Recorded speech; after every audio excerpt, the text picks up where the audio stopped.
The following changes have occurred over the past 24 hours. Fighting continues in the Kupyansk direction. The enemy's treatment in Kondrashovka is recorded on the northern coverage.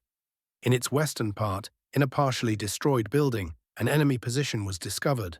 The operator hit this building with a Uperidron. Flank cover is important for the fighting for Kupyansk. Both sides are striving to improve the situation in the area of this point. The process remains active in the city. There was an enemy sniper from the northeastern Central City Hospital, which was surrounded, who monitored the situation and shot everything related to the Russian side. This firing position was destroyed.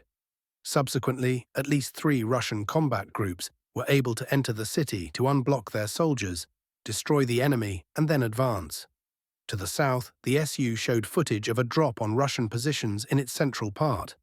It is worth noting that there is no snow in daytime shooting.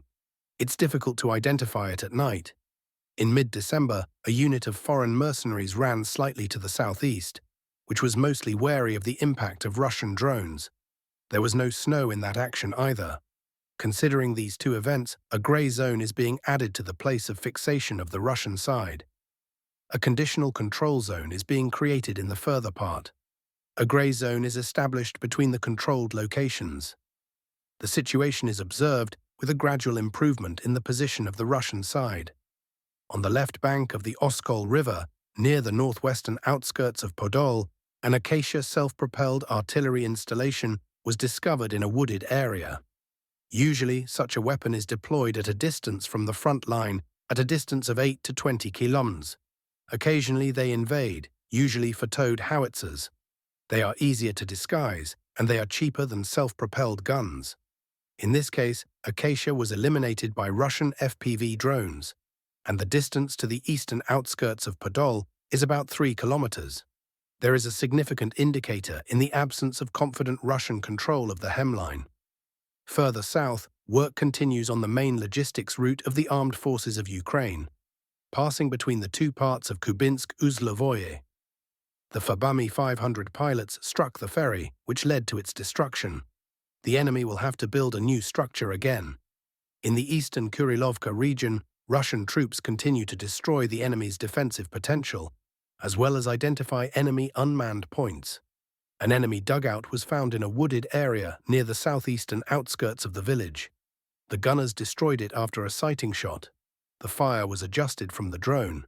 South of Peshanovo, the Ukrainian armed forces regularly began to deploy command posts for IDPs, especially in the place of the erected support. One example is given in which one of these points was destroyed. It turns out that infantry support is needed so that combat groups are less affected by Ukrainian drones in attacking operations. Today, the Russian side has published a new survey related to a more southerly crossing that connects Petrovka and the southern part of Kupyansk-Hulyaipole. The Fabami 500 aircraft disabled it. Last year, this facility was regularly bombed. Tornado C rockets and FPV drones. The enemy is constantly restoring it. The crossings considered are 2 main logistics routes. The Russian side is seeking to isolate the Ukrainian forces on the left bank of the Oskol River.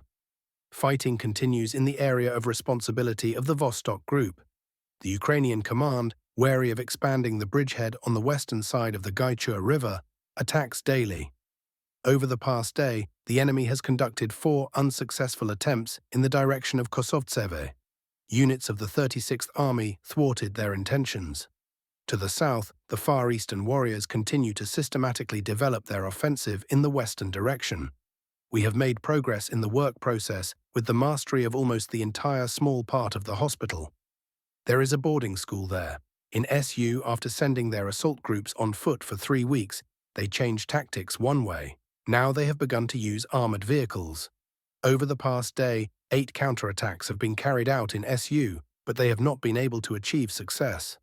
To neutralize attempts at SU, the infantry is actively supported by gunners, aviation, and troops of unmanned systems. In this example, for the most part, the pilots processed the positions of the Ukrainian forces.